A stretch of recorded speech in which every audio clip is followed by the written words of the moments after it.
नमस्कार दोस्तों, स्वागत है आप सभी लोगों का केवल विद दीपक के ऑनलाइन यूट्यूब प्लेटफॉर्म पर। आज की क्लास हमारी हिंदी लेक्चर सेकंड की होगी। कांस्टेबल उत्तर प्रदेश कांस्टेबल परीक्षा को लेकर इसमें जो आपकी हिंदी आती है 37 नंबर की 37 नंबर की जो हिंदी है, इसमें ऑलरेडी हम एक लेक्चर पहले आपका अपलोड करा चुके हैं। उसके अंदर 37 क्वेश्चन थे। 37 क्वेश्चन का हम एक तरीके से सिक्वेंसली एनालिसिस कराया था। ये सेकंड लेक्चर होगा, इसके अंदर भी 37 क्वेश्चन होगा। 37 में भी हम सीक्वेंस एनालिसिस कराएंगे। तो अगर आप हिंदी पढ़ रहे हैं और आपको हिंदी समझ में नहीं आती है भी किसी भी कारण से, तो आप इस वीडियो को देख सकते हैं, जिसमें कि आपके हिंदी के सभी लेक्चर जो है ना एक ही वीडियो में कवर हो जाते हैं क्वेश्चन के हिसाब से।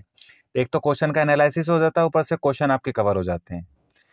तो बने रहिए मेरे साथ वीडियो में। वीडियो आपको कैसी लगी ये आप मेरे को लास्ट में कमेंट बॉक्स में बता सकते हैं। वीडियो अच्छी लगे तो वीडियो को लाइक कर दें, एक बार वीडियो को लाइक जरूर कर दें, और वीडियो को लाइक कर रहे हैं तो वीडियो को शेयर कर दें, और चैनल सब्सक्राइब नहीं करा तो चैनल को सब्सक्राइब जरूर कर दें। चलिए शुरू करते हैं वीडियो। फर्स्ट क्वेश्चन है आपका, सम उपसर्ग से बना शब्द इनमें से कौन सा होगा। तो जो सम उपसर्ग होता है, देखिए आपका एक तो होता है प्रत्यय, एक होता है उपसर्ग, ठीक है, एक होता है प्रत्यय, एक होता है उपसर्ग। तो जो आपका उपसर्ग होता है वो हमेशा आपके शब्द के, कोई भी शब्द आप बनाते हो तो उसके शुरुआत में लगता है, ठीक है। उपसर्ग जो होता है हमेशा क्या लगता है, शब्द के शुरुआत में लगता है। और आपका जो प्रत्यय होता है ये शब्द के हमेशा बाद में लगता है। तो इसमें उपसर्ग की बात करी गई है, तो इसमें देखना है हमें उपसर्ग, तो इसमें कौन सा उपसर्ग से मतलब जो इसमें सम है, आपका ये जो सम दिया है ना, तो सम उपसर्ग से कौन सा शब्द बना है, सुमन, सुगम, सगम या सज्जन। तो इसमें अगर हम सुमन की बात करें तो सुमन, जो आपका सुमन है, सुमन में उपसर्ग क्या होगा, तो इसको हम अगर इसका संधि विच्छेद कर लें हम इसका, ठीक है, तो ये हो जाएगा सु प्लस मन। क्या हो जाएगा, सु प्लस मन, सुमन हो जाएगा। तो यानी इसमें तो सम आना चाहिए था, तो ये आंसर नहीं हुआ। फिर सुगम को देखें तो सुगम में भी आपका सु पहले आ जाएगा, सु, ठीक है, फिर आ जाएगा गन, गम आ जाएगा, तो क्या आ जाएगा, सुगम। तो इसका मतलब ये भी आंसर नहीं हुआ आपका। फिर थर्ड देखें आपका संगम, तो संगम में क्या होगा आपका, संगम में हो जाएगा आपका संगम में आपका अगर हम संधि विच्छेद की बात करें तो संगम में अंकी बिंदी आती है, ठीक है। तो अब अंकी बिंदी तो यहाँ लगाएंगे नहीं, तो क्या करेंगे हम, सम और इसको नीचे हलंत लगा देंगे। तो ये जो हलंत होता है ना, ये क्या होता है, शब्द को आधा कर देता है। तो अभी सम नहीं हुआ, अब ये ग हो गया, संग, ठीक है। और फिर क्या हो जाएगा आपका गम, तो क्या हो जाएगा आपका संगम। तो इसमें सम उपसर्ग की बात करी थी, तो सम उपसर्ग से क्या बना आपका, संगम बना, ठीक है। सम उपसर्ग से क्या बना आपका, संगम बनेगा। और वहीं अगर हम बात करें आपकी जो तीसरा है आपका, चौथा सज्जन, तो सज्जन का आपका संधि विच्छेद क्या हो सकता है। तो सज्जन का अगर हम देखें तो यहाँ पर हो जाएगा सत। सज्जन में हम क्या लिखेंगे, सज्जन में लिखेंगे हम सत, सत प्लस जन, ठीक है, सत हो जाएगा प्लस जन हो जाएगा, तो क्या हो जाएगा, संगम हो जाएगा। तो इसका आंसर क्या हुआ आपका, संगम। संगम यानी सम, सम इस तरीके से सम, और ये हलंत, ये क्या होता है, हलंत होता है, ठीक है। और ये ऊपर जो हम सिर्फ शब्द के ऊपर जो लगाते हैं इसको बोलते हैं हम शिरोरेखा। क्या बोलते हैं, शिरोरेखा। तो क्वेश्चन नंबर 1 आपको समझ में आया। चलिए क्वेश्चन नंबर दूसरा देखते हैं। वाक्य में पुनरुक्ति संज्ञा शब्दों के बदले प्रयुक्त शब्द रूप जो है वो कौन से क्या कहलाते हैं, ठीक है। जो वाक्य में कोई वाक्य आप बोल रहे हैं, कोई भी वाक्य, कि मैंने राम को बोला कि उसने उसको ये करना चाहिए पर उसने ये नहीं करा, तो क्या हुआ। तो हम अगर कोई भी चीज, जैसे कि राम ही है, मैं बोल रहा हूँ राम ने खाना खाया, फिर वह मेरे साथ खेलने गया, फिर उसने मेरे साथ पढ़ाई करी, फिर हम दोनों अपने अपने घर जाकर सो गए। एक दूसरा वाक्य मैं बोलूँ आपसे, राम ने खाना खाया, राम मेरे साथ खेलने गया, राम ने मेरे साथ पढ़ाई करी, राम और मैं दोनों अपने अपने घर जाकर सो गए। तो इसमें एक तो मैंने वाक्य बोला, एक बार मैंने राम बोला, और अगली बार राम शब्द का इस्तेमाल ना करते हुए मैंने उसकी जगह एक ऑब्जेक्ट का इस्तेमाल करा। वो ऑब्जेक्ट हमारा क्या कहलाता है, सर्वनाम।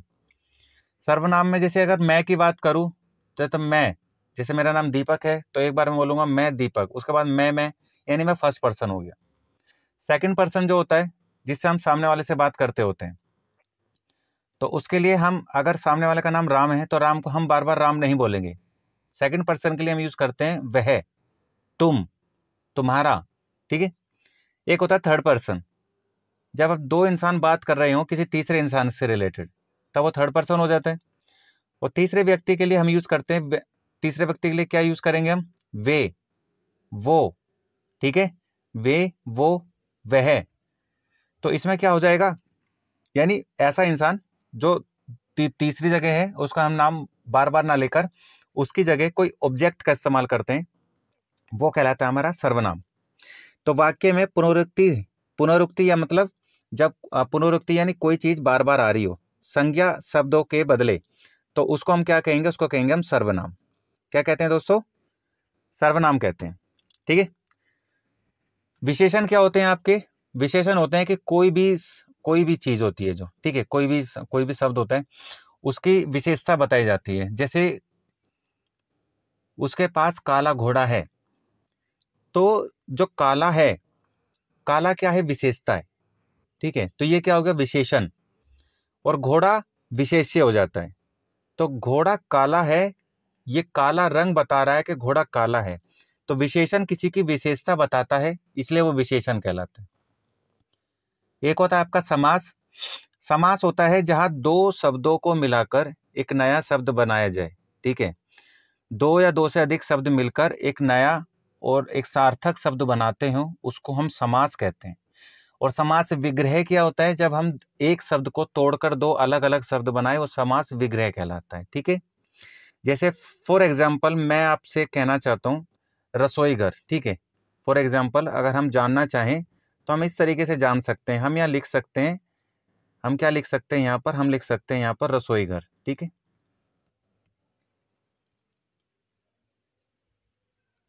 रसोई घर। अब रसोई घर एक संपूर्ण शब्द है, पर अगर मैं इसको तोड़ना चाहूं तो ये क्या हो जाएगा? इसके लिए शब्द क्या बनेगा? रसोई घर यानी रसोई के लिए, रसोई के लिए घर, ठीक है भाई। रसोई के लिए घर, रसोई घर। तो रसोई घर क्या हुआ? आपका समास हो गया, ठीक है। और इसको हमने समास विग्रह करा तो क्या होगा? रसोई के लिए घर। तो इसी तरीके से हम ना समास विग्रह कर देते हैं, ठीक है भाई।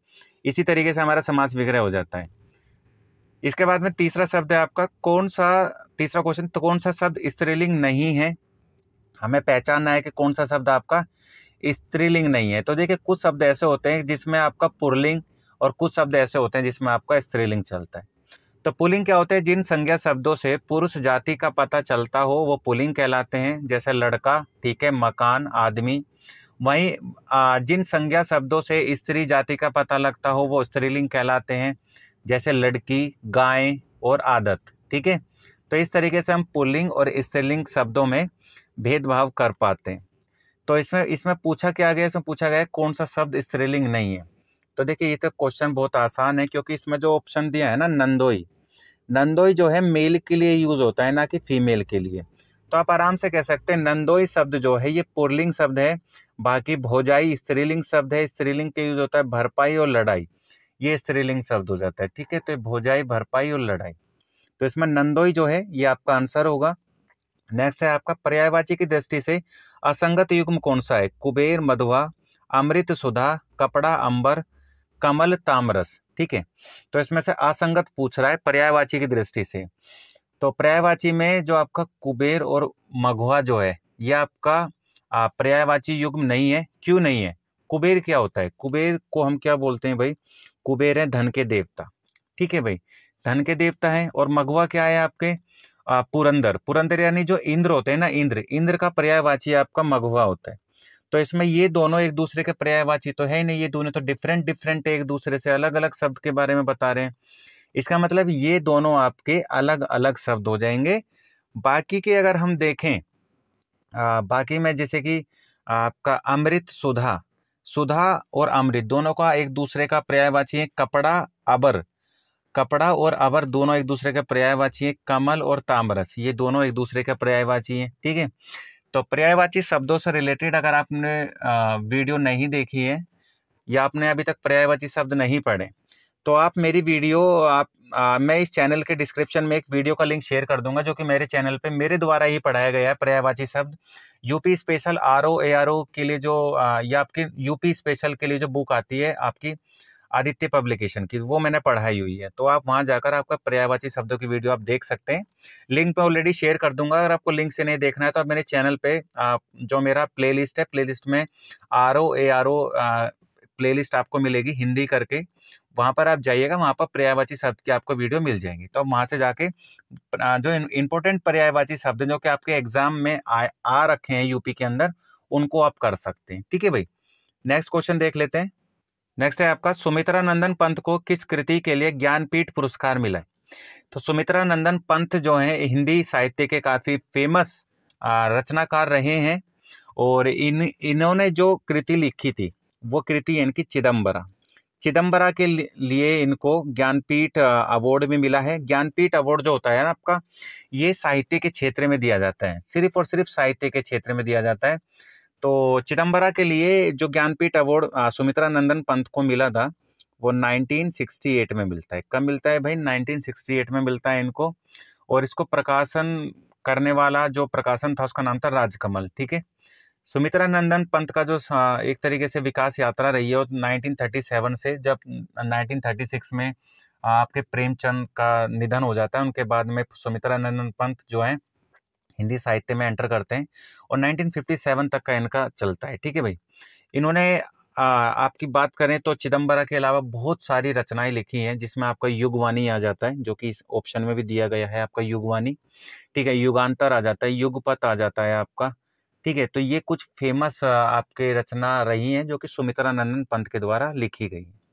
ठीक है भाई, और उपन्यास की बात करें तो इनका एक फेमस उपन्यास है हार। हार इनका काफी फेमस उपन्यास है। और पुरस्कारों की बात करें तो इनको पद्म ज्ञानपीठ के अलावा पद्म भूषण भी मिला हुआ है इनको। ठीक है, साहित्य अकेडमी पुरस्कार भी मिला हुआ है इनको। ठीक है, बाकी नेक्स्ट क्वेश्चन है आपका, कौन सा शब्द शुद्ध है?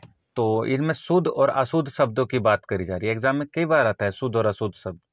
ठीक है, तो आपको पता होना चाहिए, वे शुद्ध और अशुद्ध को हम नॉर्मली बोलते हैं वर्तनी शुद्धि। तो अगर आपने वर्तनी शुद्धि वाले नहीं पढ़े हैं शब्द या अभी तक नहीं देखे हैं, तो वो भी आप मेरी वीडियो पे देख सकते हैं। वर्तनी शुद्धि की वीडियो ऑलरेडी मैंने बनाई हुई है। सेम आपको प्लेलिस्ट सर्च करनी है, मेरी प्लेलिस्ट आपको देखनी है जाके, UP ROARO हिंदी करके, वहां पर आपको मिल जाएगी और वहां से आप देख सकते हैं। ठीक है भाई, तो इसमें शुद्ध शब्द हमें देखना है, तो शुद्ध शब्द कौन सा होगा हमारा? तो शुद्ध है आपका इसमें गुरुता। गुरुता जो है ये आपका ये शुद्ध शब्द हो जाएगा। ठीक है, गुरु और गुरु से बना आपका गुरुता, तो ये आपका शुद्ध हो जाएगा। बाकी जो शब्द आपके दिए गए हैं उसमें आपकी कहीं ना कहीं कुछ ना कुछ आपकी आपकी वर्तनी अशुद्धि है, बाकी आपका ठीक है। जैसे अगर हम बात करें औदार्य, तो औदार्य में आपका ना ओ की डबल मात्रा आती है, सिंगल नहीं आती है। ठीक है, औदार्य में आपकी दो मात्राएं आएंगी, औदार्य इस तरीके से बनेगा औदार्य, तो आपका ये शुद्धि हो जाएगी। वहीं अगर मैं ऐश्वर्य की बात करूं तो ऐश्वर्य कुछ इस तरीके से नहीं लिखा जाता है भाई आपका ऐश्वर्या। ऐश्वर्य लिखने के लिए आप क्या यूज करते हैं? आप इस तरीके से ऐसे यूज करेंगे। ठीक है, और फिर यहाँ पर, और ये ऐश्वर्य, ये ऐश्वर्य हो जाएगा आपका।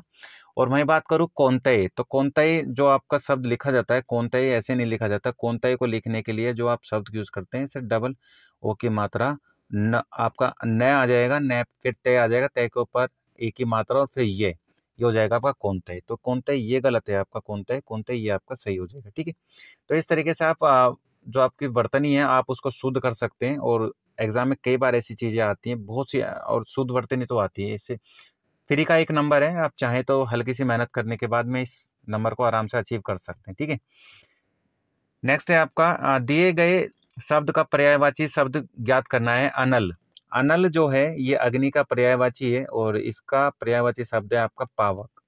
अनल का पर्यायवाची शब्द क्या हो जाएगा? आपका पावक हो जाएगा। ठीक है भाई, वहीं अगर हम वरुण के पर्यायवाची शब्द की बात करें तो वरुण का पर्यायवाची शब्द क्या हो सकता है आपका? तो वरुण का पर्यायवाची शब्द हो जाएगा आपका अंबुराज। ठीक है, क्या हो जाएगा? अंबुराज। अंबुराज जो है वरुण का अंबुराज पर्यायवाची शब्द हो जाएगा, और ये काफी फेमस पर्यायवाची शब्द है। एग्जाम में ना कई बार ये चीजें पूछी भी जाती हैं, अंबुराज।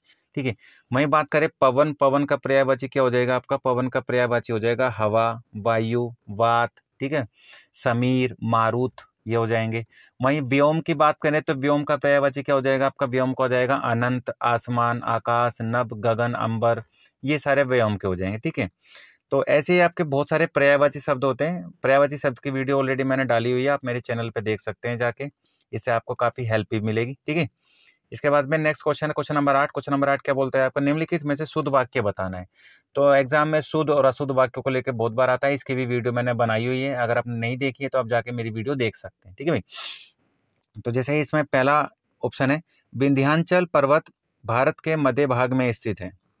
तो सेकंड क्वेश्चन है, यहाँ शुद्ध भैंस का दूध मिलता है, वह सोमवार के दिन आएगा, ग्रीष्म काल के दिन छोटा होते हैं। तो देखिए इसमें छोटा नहीं छोटे होते हैं, इसलिए आप ये भी ऑप्शन गलत है आपका, ऑप्शन डी। वह सोमवार के दिन आएगा, वह सोमवार को आएगा, सोमवार के दिन नहीं आएगा, सोमवार को आएगा, इसलिए ये भी गलत हो जाएगा आपका। नेक्स्ट है, यह यहाँ शुद्ध भैंस का दूध मिलता है।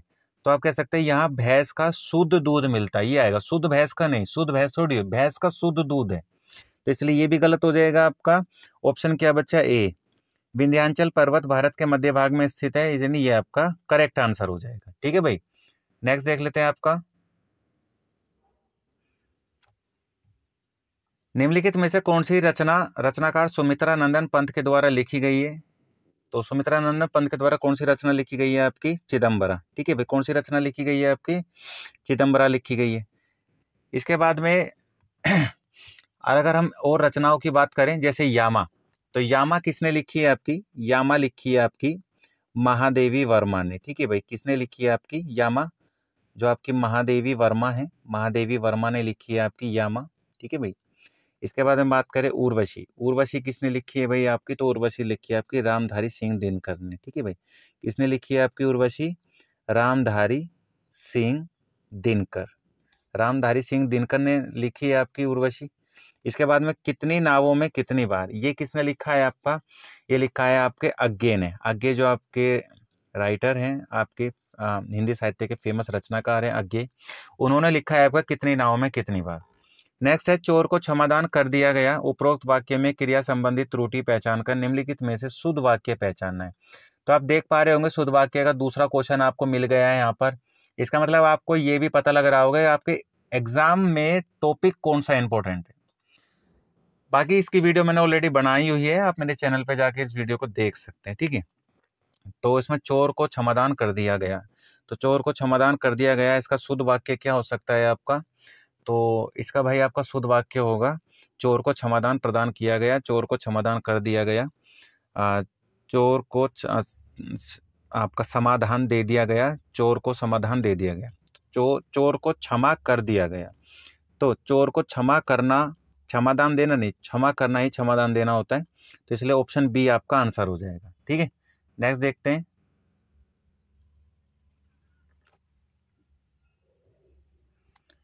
कोई दूसरा नहीं किस विधा की रचना है, कोई दूसरा नहीं किस विद्या की रचना है। तो देखिए कोई दूसरा नहीं हिंदी के जो विख्यात साहित्यकार है कुंवर नारायण सिंह, उनके द्वारा काव्य संग्रह है, काव्य संग्रह में ये बात लिखी गई है, कोई दूसरा नहीं। तो इसका आंसर क्या हो जाएगा, काव्य। ठीक है, काव्य जो है आपका कोई दूसरा नहीं की रचना हो जाएगी। ठीक है भाई, काव्य कोई दूसरा नहीं की रचना हो जाएगी। कुंवर नारायण सिंह की बात करें तो इनका जन्म फैजाबाद में होता है, आज का अयोध्या जो है पुराना फैजाबाद है, वहाँ इनका जन्म होता है 1927 में, इनकी डेथ होती है 2017 के अंदर। और इनकी रचनाएं में एक तो कोई दूसरा नहीं, उसके अलावा आपका समयदीन की लड़ाई, आपकी अगर लौटा तो, और मैं कहीं और भी होता, तो कुछ ऐसे इन्होंने रचनाएं करी हैं अपनी। ठीक है, उपन्यास, निबंध लेखन और कहानी लेखन में भी इनका बहुत बड़ा आपका एक तरीके से हाथ रहा है। ठीक है भाई, तो इसका आंसर क्या हो जाएगा आपका, काव्य। नेक्स्ट क्वेश्चन है आपका, नीचे दिए गए शब्द का विलोम शब्द बताना है। अश्रु, अश्रु का विलोम शब्द क्या होगा, यह हमें बताना होगा। तो देखिए एक तो होता है पर्यायवाची शब्द, जहाँ पर सिमिलर शब्दों की बात की जाती है, एक की जाती है ऑपोजिट वर्ड की बात। तो जो ऑपोजिट वर्ड होते हैं उनको बोलते हैं हम विलोम शब्द। तो अश्रु, अश्रु यानी आपका एक तरीके से बह जाना। ठीक है, तो अश्रु का विलोम शब्द क्या होगा, तो अश्रु का विलोम शब्द हो जाएगा आपका हास, हास। ठीक है, क्या हो जाएगा आपका, हास हो जाएगा। हास क्या होता है आपका, हास मीन्स जो चीजें छूट जाएं। ठीक है, वो हास हो जाता है। इसके बाद में पीड़ा का विलोम शब्द क्या होगा, पीड़ा का हो जाएगा आनंद। पीड़ा का विलोम शब्द क्या हो जाएगा भाई आपका, पीड़ा का हो जाएगा आपका आनंद। ठीक है, क्या हो जाएगा आपका पीड़ा का, पीड़ा का हो जाएगा आपका आनंद हो जाएगा, आनंद। वहीं घृणा, घृणा का क्या हो जाएगा आपका, घृणा का हो जाएगा आपका प्रेम। क्या हो जाएगा भाई, प्रेम हो जाएगा घृणा का, और प्रेम का घृणा हो जाएगा। ठीक है, और हास का हमारा अश्रु हो ही गया है। नेक्स्ट देख लेते हैं। नेक्स्ट क्वेश्चन है आपका, निम्नलिखित में से एक संधि विच्छेद सही नहीं है, हमें वो देखना है कौन सा संधि विच्छेद सही नहीं है हमारा। तो पहला है हमारा उत्श्वास, ठीक है, दूसरा है हमारा समयोग, तीसरा है स्वच्छंद, और तीसरा है सतमार्ग। तो इसमें कौन सा संधि विच्छेद हमारा सही नहीं है, तो इसमें जो आपका ऑप्शन सी है, ऑप्शन सी आपका संधि विच्छेद बिल्कुल भी सही नहीं है। अगर हम इसका संधि विच्छेद करना चाहें तो इसमें जो आपका ये आपको दे रखा है, ठीक है, विसर्ग, विसर्ग चिन्ह को हम हटा सकते हैं। तो अगर हम इसको हटा देंगे तो हमारा क्या बन जाएगा, इसमें बन जाएगा हमारा स्वच्छंद। स्वच्छंद का सिंपल सा होता है आपका स्व, स्व प्लस छंद, क्या होता है, स्व प्लस छंद होता है, स्वच्छंद हो जाता है आपका। ठीक है भाई, तो ये आंसर हो जाता है। इसके बाद में अगर हम बात करें उत्श्वास, तो उत्श्वास एक्चुअल में सही लिखा हुआ है, और इसका पूर्ण शब्द क्या बनता है आपका, इसका पूर्ण शब्द बनता है आपका उच्छ्वास बनेगा। ठीक है, क्या बनेगा आपका, उच्छ्वास बनता है। ठीक है, उच्छ्वास, ये च हो जाता है आपका, उच्छ्वास बनेगा। समयोग का क्या बनेगा आपका, संयोग बनता है। समयोग का क्या बनता है भाई आपका, अगर आप देखा जाए तो संयोग, समयोग का बनेगा आपका संयोग। ठीक है, क्या बनेगा आपका संयोग बन जाएगा। और सतमार्ग का क्या बनेगा, सतमार्ग का बनेगा आपका सन्मार्ग। ठीक है, क्या बनता है आपका, ये जो ता है ना, तय के नीचे हलंत है, हलंत का मतलब क्या है, शब्द आधा हो जाता है, तो ये बन जाएगा आपका सन्मार्ग। ठीक है, कैसे लिखेंगे आप सन्मार्ग को, सन्मार्ग को आप इस तरीके से लिख सकते हैं, तो ये आपका सन्मार्ग हो जाएगा। इसका बाद क्वेश्चन नंबर 14 क्या बोलता है आपका, कौन सा शब्द भाववाचक संज्ञा है। तो संज्ञा के ना अपने अपने रूप होते हैं, संज्ञा के जातिवाचक संज्ञा हो सकती है, आपकी भाववाचक संज्ञा हो सकती है। ठीक है भाई, तो संज्ञा के अनेकों रूप होते हैं। तो इसमें भाव, भाव यानी जहां पर भाव निकल के आ रहा हो, तो महिला, वृद्ध, बचपन, युवा। तो महिला में कोई भाव नहीं है, युवा में कोई भाव नहीं है आपका। ठीक है, वृद्ध अवस्था ये भी एक भाववाचक हो सकता है आपका, पर अगर इन दोनों में हम देखें, बचपन और वृद्ध में, तो आपका एग्जैक्ट मीनिंग जो निकल के आता है वो आता है आपका बचपन। आप लोग भी अपने बचपन को याद करके बहुत बार भावुक हो जाते होंगे। ठीक है, कि मेरा बचपन ऐसा था, हम ऐसा खेलते थे, या आपके बचपन को कोई दोस्त मिल जाए तो आप अपने बचपन की यादें में खो जाते हैं ना। तो क्या होता है, बचपन की यादें, तो बचपन किस चीज की याद दिलाता है, भावुक होने की याद दिलाता है, तो ये क्या हो जाता है आपका भाववाचक संज्ञा हो जाती है। ठीक है, जो शब्द किसी चीज या अवस्था या दशा का भाव होने का बोध कराए वो क्या कहलाता है आपका भाववाचक। जैसे बचपन हो गया, बुढ़ापा हो गया, मोटापा हो गया, मिठास हो गया, उमंग हो गया, चढ़ाई हो गया, गरीबी हो गया, थकावट हो गई। ठीक है, मानवता हो गई, चतुराई हो गई, जवानी हो गया, लंबाई हो गई, मित्रता, भूख हो गई, प्यास हो गई, चोरी हो गई, क्रोध हो गया, सुंदरता हो गया। ठीक है, या एक ऑप्शन भी आप ले सकते हैं, जैसे भारत में गरीबी बढ़ रही है, तो भारत में गरीबी बढ़ना आपका भाव हो गया। ठीक है, तो भाववाचक हो जाता है। बाकी जैसे महिला हो गया आपका, ठीक है, महिला हो जाता है, तो महिला हो गया, तो ये क्या है, महिला जातिवाचक संज्ञा है। महिला कोई भी हो सकती है, डॉक्टर, इंजीनियर, हाउसवाइफ, नेत्री, कोई भी हो सकता है। तो इसमें आप क्या कहते हैं, जातिवाचक संज्ञा हम इसमें लगा लेते हैं। ठीक है भाई, नेक्स्ट क्वेश्चन है आपका क्वेश्चन नंबर 15। क्वेश्चन नंबर 15 क्या बोलता है भाई आपका, क्वेश्चन नंबर 15 बोलता है आपका, क्या बोलता है क्वेश्चन नंबर 15 आपका, बंदऊ गुरु पद पदुम परागा, बदऊ गुरु पद पदुम परागा, सुरुचि सुभाष सरस अनुरागा, अमिये मूरिमय चूरन चारु, समन सकल भव रज परिवारु। तो इस ये एक्चुअल में है क्या, ये किस पंक्ति का, मतलब ये जो पंक्ति है, ये पंक्ति जो है किस में आती है। तो ये जो पंक्ति आती है ना, ये आती है आपके चौपाई के अंदर। ठीक है भाई, ये पंक्ति किस में आती है, चौपाई में आती है। चौपाई की अपनी खासियत क्या है कि चौपाई के अंदर जो मात्राएं होती है ना, 16-16 होती हैं। ठीक है, कितनी मात्राएं होती हैं आपकी, 16-16 मात्राएं होती हैं। ठीक है, तो ये चौपाई हो जाती है। इसके अलावा आप एक उदाहरण भी आप मेरे से ले सकते हैं, जैसे राम लखनऊ सिए सुनी मम नाऊ, उठी जनी अनत ताही ताजी ठाऊ। ठीक है, तो ये क्या है, राम लखन की बात करी जा रही है, राम लखन सीए तीनों की बात करी जा रही है। तो यहाँ पर क्या है ना, आपकी 16 मात्राएं आ जाती है इसमें भी। तो जहाँ पर 16 मात्राएं आपको देखने को मिल जाए वो आपकी चौपाई हो जाती है। ठीक है भाई, नेक्स्ट क्वेश्चन देख लेते हैं।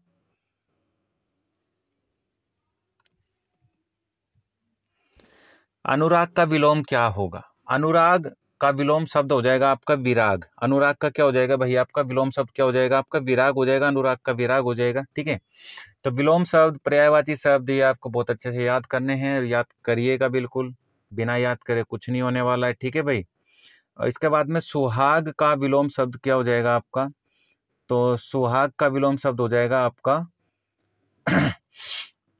सुहागिन होने की अवस्था। ठीक है, सुहागिन होने की अवस्था आपका सुहाग हो जाता है। ठीक है, तो इसमें सुहाग का हो जाएगा आपका विधवा। ठीक है भाई, इसके बाद में वियोग। वियोग क्या होता है, जब हम किसी से बिछड़ जाते हैं, तो बिछड़ने का हम वियोग मनाते हैं, विराग मनाते हैं। ठीक है, वैराग मनाते हैं। ठीक है, तो क्या हो जाएगा वियोग, तो वियोग का आपका क्या हो जाएगा, वियोग आप किसी से मिलन हो जाता है। ठीक है, तो इसका मिलन हो जाएगा। इसके बाद में विहंग। विहंग क्या होता है, विहंग को हम पक्षी को हम विहंग बोलते हैं। तो विहंग होता है पक्षी, पक्षी यानी जो आसमान में उड़ता है। ठीक है भाई, तो पक्षी होगा आसमान में उड़ने वाला, विहंग हो जाएगा। तो एग्जाम में कई बार आता है पर्यायवाची शब्द, तो पर्यायवाची शब्द भी आपको याद होने चाहिए। ठीक है भाई, नेक्स्ट है आपका, वह रुपया चाहा था और वह उसे मिल गया का मिश्र वाक्य के रूप में रूपांतरण कौन सा होगा? तो हमें ना वाक्य शब्द भी देखने हैं जिसमें संयुक्त वाक्य आ जाते हैं, रूढ़ रूढ़ आ जाते हैं, यौगिक आ जाते हैं, योग रूढ़ आ जाते हैं, और मिश्र वाक्य आ जाते हैं। तो इसमें मिश्र वाक्य की पहचान कराई जा रही है। मिश्र वाक्य कौन सा होना चाहिए? तो देखिए, मिश्र वाक्य, सरल वाक्य, संयुक्त वाक्य, तीन तरीके के वाक्य होते हैं। तो तीनों वाक्यों में आपको ना चीजें समझनी है, पढ़नी है। जिन वाक्यों में सिर्फ क्रिया एक हो और वो सरल हो उसको हम साधारण वाक्य बोल देते हैं। जिस वाक्य में हम और, एव, अथा या अथवा, किंतु, परंतु ऐसी चीजें लगाते हो वहां पर संयुक्त वाक्य का हम यूज कर सकते हैं। और जिस वाक्य में एक से अधिक वाक्य मिले हों किंतु उसमें एक प्रधान वाक्य हो, बाकी बाकी के जितने वाक्य हो वो आश्रित या शेष वाक्य हो, वो हमारे क्या हो जाते हैं, मिश्र वाक्य का एग्जाम्पल हो जाते हैं। ठीक है भाई, तो इसमें क्या पूछा है, इसमें मिश्र वाक्य का एग्जाम्पल पूछा है। तो वह रोज रुपया चाहता था, उसे वह मिल गया, ऑप्शन डी आपका आंसर हो जाएगा।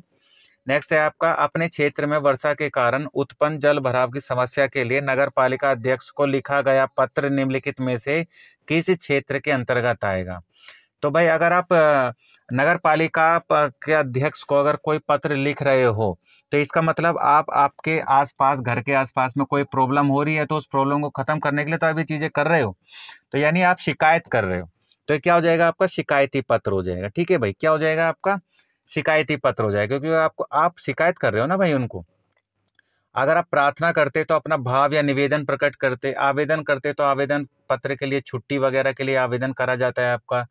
इसके बाद में व्यापारिक पत्र क्या होता है, जब दो व्यक्ति या दो व्यापारी एक दूसरे से काफी दूर रहकर व्यापार का एक दूसरे से संचालन करते हैं, एक दूसरे से एक्सपोर्ट इंपोर्ट करते हैं, तो उसको व्यापारिक पत्र बोल दिया जाता है। इसका आंसर आपका शिकायती पत्र हो जाएगा। नेक्स्ट है आपका, निम्नलिखित वाक्यों में से हाथ ही भोजन का पात्र है जिसका वाक्यांश के लिए एक सार्थक शब्द क्या होगा? तो आपका जो निम्नलिखित वाक्यों में हाथ ही भोजन का पात्र है, ठीक है, तो इसके लिए आपके लिए एक शब्द क्या होगा, पार्थ, हथेली, करपात्री या करतल। तो आपका आंसर क्या होगा इसमें, करपात्री। करपात्री जो है ना, ये एक तरीके का आप ये कह सकते हैं, कर यानी हाथ, पात्र यानी पात्र, आपका हाथ जो है वो भोजन का पात्र बन जाए। ठीक है, आप हाथों से भोजन लें, भोजन करें, तो उसको हम बोलेंगे आप करपात्री। ठीक है, नेक्स्ट क्वेश्चन है आपका, निम्नलिखित में से कौन सा शब्द बहुव्रीहि समास का एग्जाम्पल है? देखिए, समास आपको याद करने चाहिए, समास एग्जाम में कई बार आते हैं। ठीक है भाई, समास के अपने अलग अलग रूप होते हैं, जैसे कि आपको बहुव्रीहि समास है, अव्ययी भाव समास होता है, तत्पुरुष समास होता है, बहुव्रीहि समास, कर्मधारय समास हो जाते हैं, द्विगु समास हो जाता है, द्वंद्व समास हो जाता है। ठीक है, तो क्या हो जाते हैं, ये समास के आपके एग्जाम्पल हैं, तो आपको समास भी याद करने पड़ेंगे। तो इसमें पूछा है इसमें बहुव्रीहि। बहुव्रीहि समास वो समास होता है जहां पर आप बोलते तो कुछ हैं पर अर्थ कुछ और निकलता है, ठीक है। यानी आप बात आपस में कर रहे हैं और अर्थ किसी तीसरे का निकल रहा है, तो वो कहलाता है आपका बहुव्रीहि समास, ठीक है। तो ऐसे में जैसे कि क्वेश्चन है आपका दशानन, दशानन इट मीन्स 10 आनन, यानी जिसके 10 सिर होते हैं। तो हमने दशानन बोला पर अर्थ किसके लिए, हम बोल किसके लिए रहे हैं एक्चुअल में, रावण के लिए बोल रहे हैं, ठीक है। तो रावण के लिए बोला तो दशानन हो गया।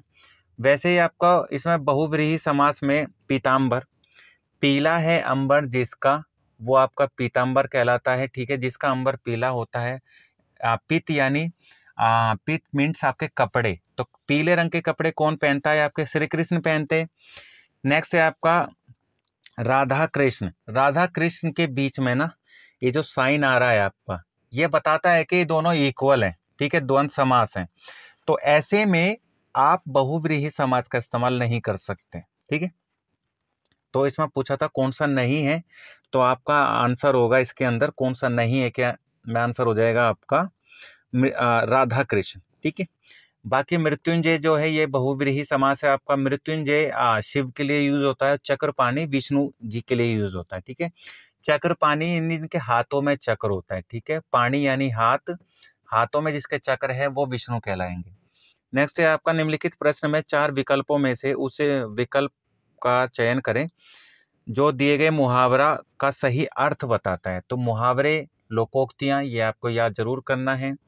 जैसे 30 मार खान, आप बहुत बार बोलते होंगे, आप आपस में दोस्त एक दूसरे से कि भाई तू ज़्यादा 30 मार खान मत बन। कुछ लोग होते हैं ग्रुप के अंदर जो ज़्यादा पावरफुल होते हैं, थोड़े शरीर में ताकत रखते हैं, तो वो कभी कभी लोगों को या आप पे अपनी जोर आजमाइश करते हैं। या कुछ लोग ऐसे होते हैं कि बड़े दिखने में कमज़ोर होते हैं पर बात करते हैं तोपची वाली कि हम ये कर देंगे, हम वो कर देंगे। तो आप कभी कभी बोलते हैं कि चुप चुप हो जा भाई, ज़्यादा 30 मार खान मत बन, ठीक है। तो 30 मार खान बनना यानी कुछ ऐसा काम करना जो आपके ओहदे से बाहर हो, ठीक है। तो अपने आप को बहुत सूरवीर समझना, ये आपका 30 मार खान का सही एग्जाम्पल होगा, ठीक है।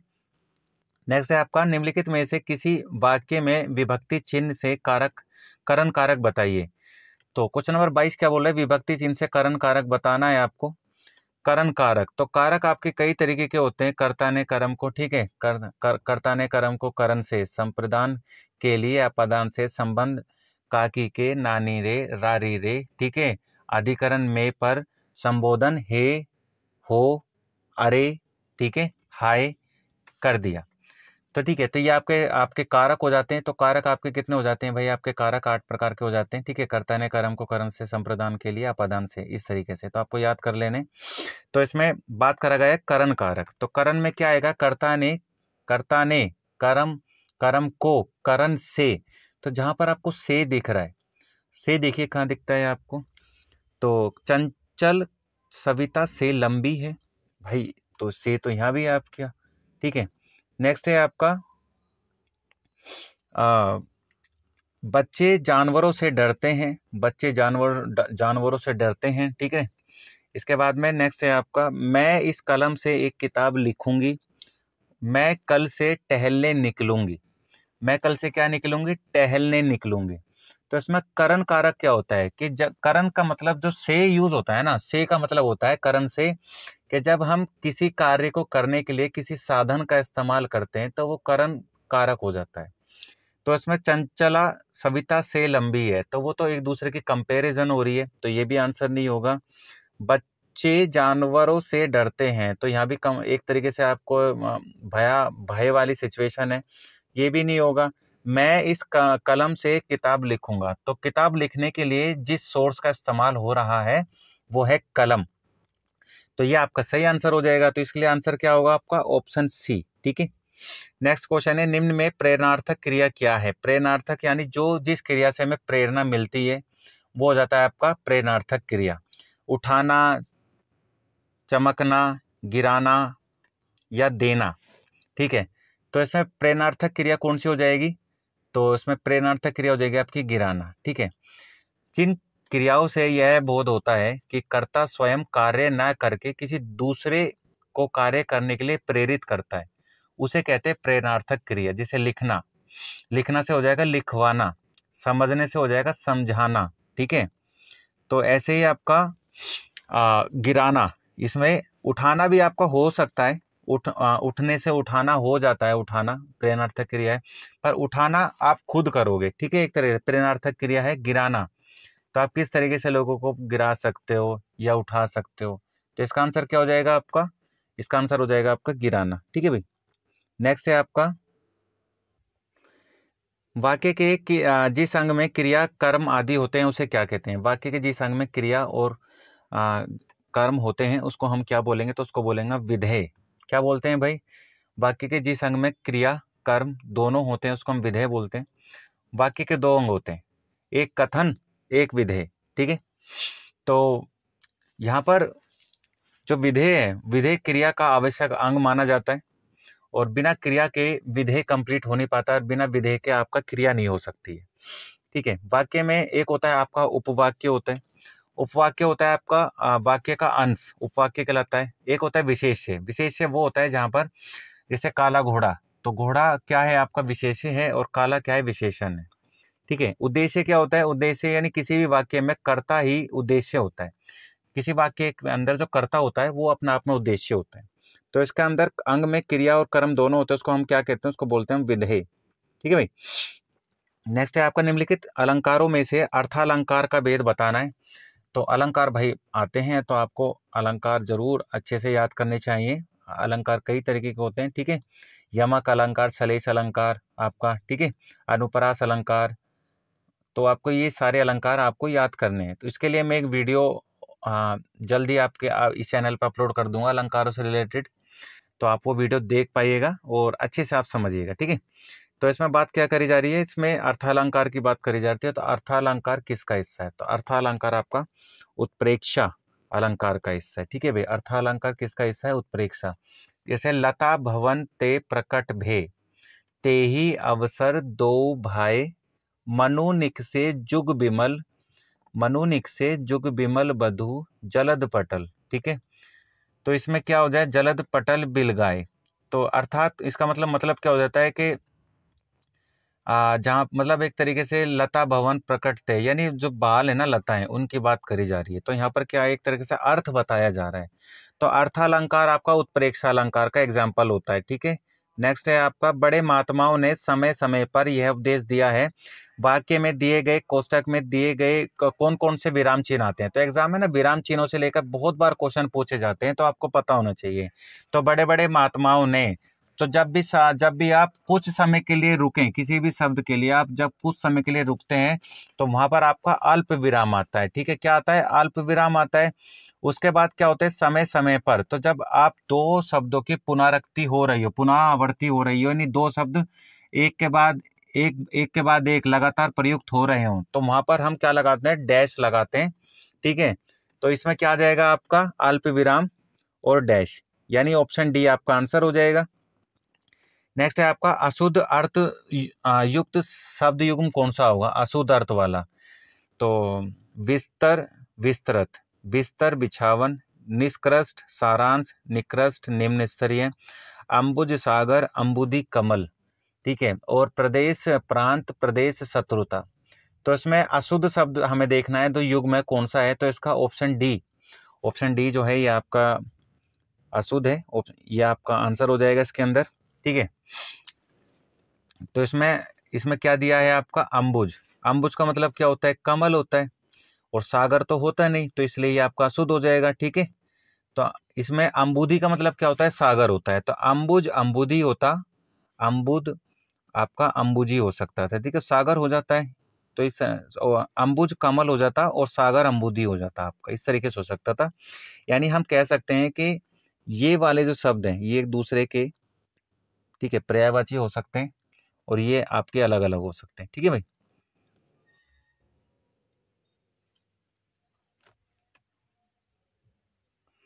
नेक्स्ट है आपका मनोभाव में कौन सी संधि है, वृद्धि संधि, गुण संधि, व्यंजन संधि या विसर्ग संधि। तो अगर हम मनोभाव को अगर हम संधि नहीं पहचान पा रहे तो हमें करना क्या है, संधि विच्छेद कर लेना चाहिए, हमें तुरंत समझ में आ जाना है। तो मनोभाव का संधि विच्छेद कैसे करेंगे आप, तो मनोभाव का लिखेंगे हम मन, मन प्लस भाव, ये हो जाएगा आपका मनोभाव। तो इसमें क्या आ गया, विसर्ग आ गया। तो क्या हो गया इसमें, कौन सी संधि हो गई इसमें हो गया आपकी विसर्ग संधि। ये जो साइन है ना, 2 बिंदु, ये विसर्ग संधि का एग्जाम्पल होते हैं। तो ये क्या हो जाएगा आपका विसर्ग संधि हो जाएगा। ठीक है भाई।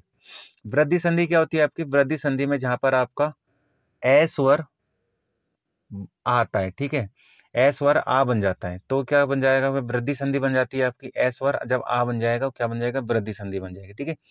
गुण संधि जहां पर गुण बताया जाए, और व्यंजन संधि जहां पर आप ए और ए का उपयोग करके ये बना दें, तो वो आपका क्या हो जाएगा, आपका व्यंजन हो जाएगा। ठीक है। जहां पर व्यंजन आते हैं, आपके स्वर और व्यंजन ये आते हैं। नेक्स्ट है आपका मन रे तन कागद का पुतला, लागे बूंद बिनसी जाए, छिन में गर्व करे क्या इतना। यानी मन जो है ना कागज का पुतला है, बूंद लगने से ना बिखर जाता है, तो आपको गर्व किस बात का करना होता है। तो यहाँ पर एक तरीके से शांत, एक तो जो रस है इसके अंदर वो कौन सा, एक तरीके से आपको बताया जा रहा है कि भाई इतना उछलो मत, शरीर जो है मिट्टी है, एक दिन मिट्टी में मिल जाना है। तो इसमें कौन सा रस हुआ, शांत रस हुआ। ठीक है। इसमें किस टाइप का रस हो गया आपका, शांत रस हो गया। कि मन रे इतना क्या, इस पद में कवि ने तन को कागज के पुतले के समान बताया है, कि जो क्षण भर में पानी की बूंद से नष्ट हो जाता है, यानी इतना कमजोर है कि क्षण भर में खत्म हो जाएगा। ठीक है। फिर गुमान किस बात का है, तो कवि सीधा सीधा बोल रहा है कि तन को छोड़कर परमात्मा में अपना एक तरीके से अपनी मन को लगाओ, और अपने मन के अंदर जो मैं वाली सिचुएशन है कि मैं ये, मैं वो, मेरा ये, मेरा वो, इसको खत्म करें। ठीक है। एक होता है आपका वीर रस। वीर रस में आपका एक तरीके से बलिदान या ज्वाला, इस तरीके की बात करी जाती है। ठीक है। फहरी ध्वजा भड़की भुजा, फहरी ध्वजा भड़की भुजा, या बलिदान की ज्वाला उठी, इस तरीके से भी आप कर सकते हैं ना। बहुत सारे आपके वीर रस आ जाते हैं। शांत रस आपका हो ही गया। करुण रस में आपकी क्या होती है, कोई प्रिय वस्तु जो आपसे दूर जा रही हो, आपसे मतलब आपसे बिछड़ रही हो, तो वहां पर करुण रस यानी एक तरीके से रोने वाला आ जाता है। जैसे राम राम राम कही, राम राम कही, राम कही राम, राम कही राम, यानी क्या होता है कि राम को ढूंढ रहे हैं, राम कहाँ है, राम कहाँ है, राम कहाँ है। ठीक है भाई। नेक्स्ट है आपका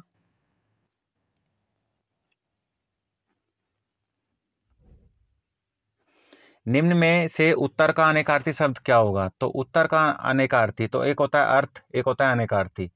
तो उत्तर, उत्तर का अनेकार्थी क्या हो जाएगा, उत्तर देना, किसी भी प्रॉब्लम का उत्तर देना, यानी हल करना।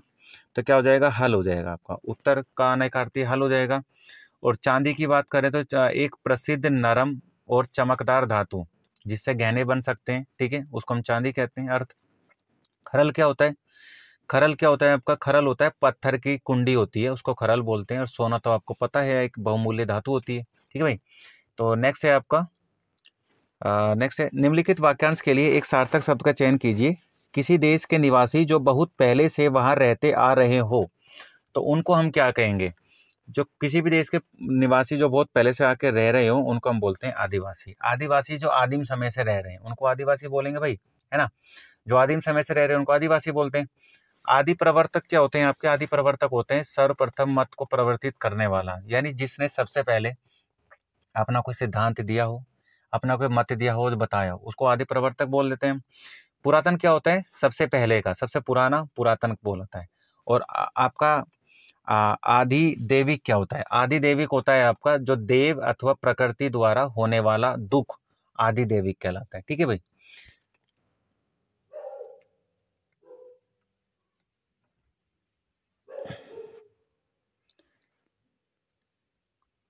नेक्स्ट है आपका निम्नलिखित में से निम्नलिखित प्रश्न में 4 विकल्पों में से उस विकल्प का चयन करना है जो दिए गए लोकोक्ति का सही अर्थ बताता हो। उल्टे बास बरे लिखो। उल्टे बास बरे लिखो मतलब क्या होता है कि आप कोई ऐसा काम कर रहे हैं जो विपरीत है, यानी विपरीत कार्य करना, विपरीत आचरण करना आपका उल्टे बास बरे लिखो हो जाता है।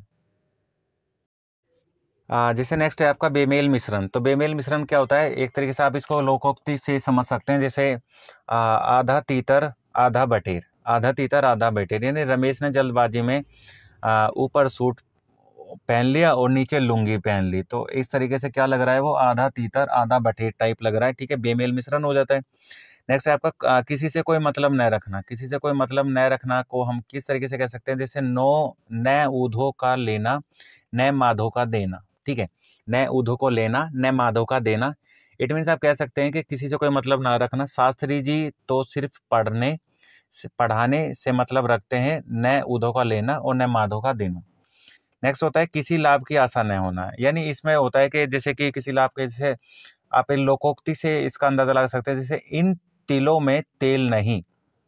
इन तिलों में तेल नहीं मतलब किसी लाभ का कोई प्रॉफिट नहीं होने वाला है, उसको हम बोलेंगे इन तिलों में तेल नहीं। यानी तुम यहाँ व्यर्थ ही आए हो मित्र, ये तुम्हें कुछ नहीं देंगे, इन तिलों में तेल नहीं निकलेगा। ठीक है, इस तरीके से आप कर सकते हैं। नेक्स्ट क्वेश्चन देखते हैं आपका।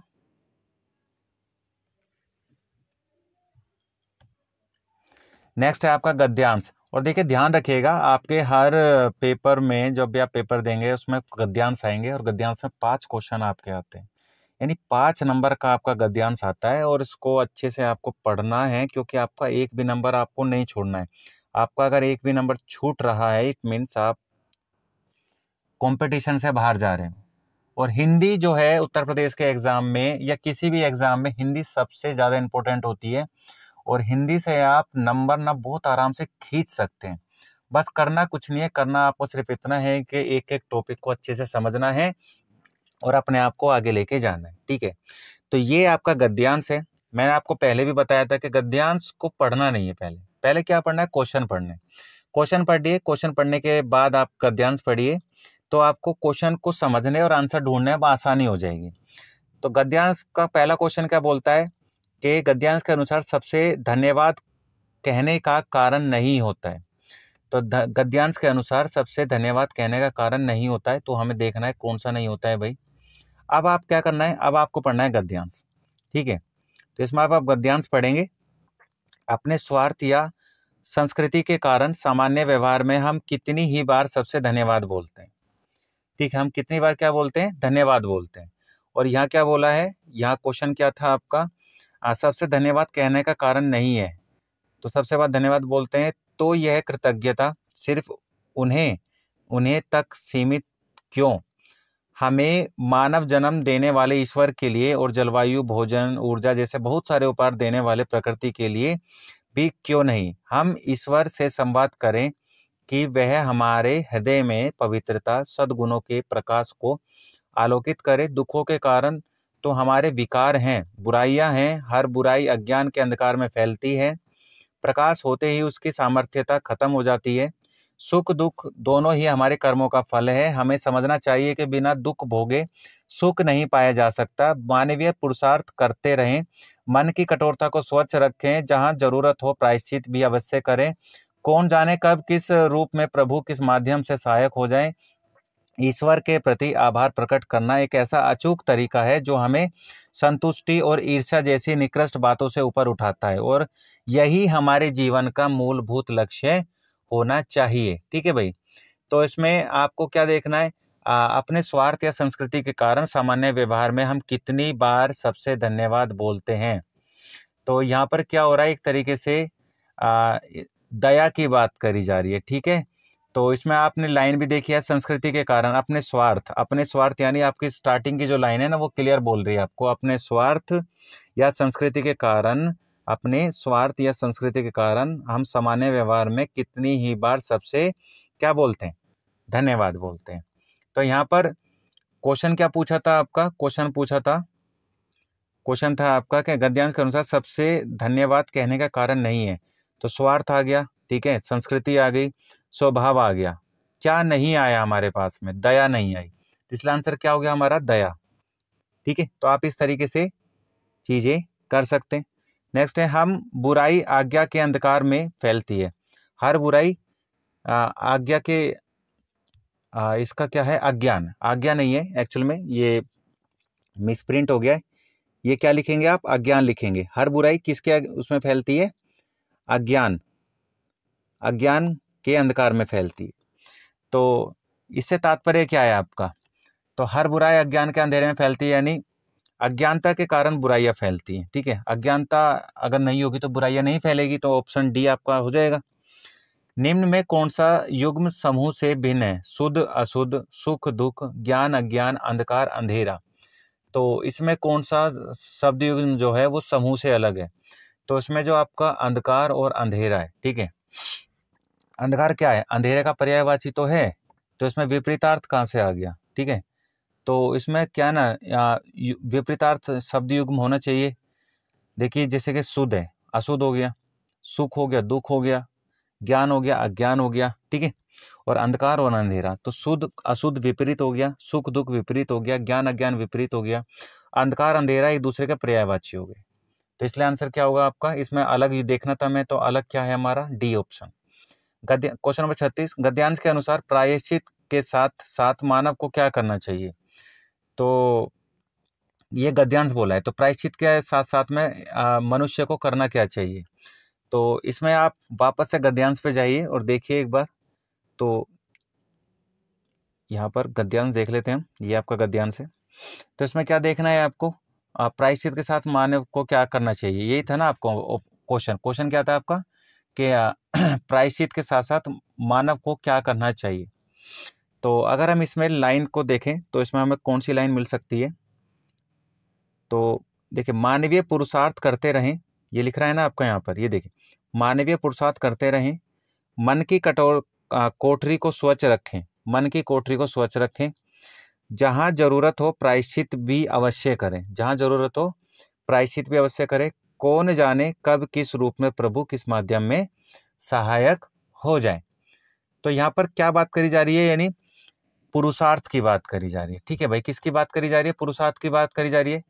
तो प्रायश्चित के साथ साथ मानव को क्या करना चाहिए? पुरुषार्थ करना चाहिए, ठीक है। क्या करना चाहिए? पुरुषार्थ। तो आपका आंसर क्या हो जाएगा? इसमें पुरुषार्थ हो जाएगा, ठीक है। तो देख लेते हैं क्वेश्चन क्या पूछा था। क्वेश्चन के हिसाब से प्रायश्चित के साथ साथ मानव को क्या करना चाहिए? पुरुषार्थ, यानी अपने पौरुष को बढ़ाना चाहिए, उसको इम्प्रूव करना चाहिए, ठीक है।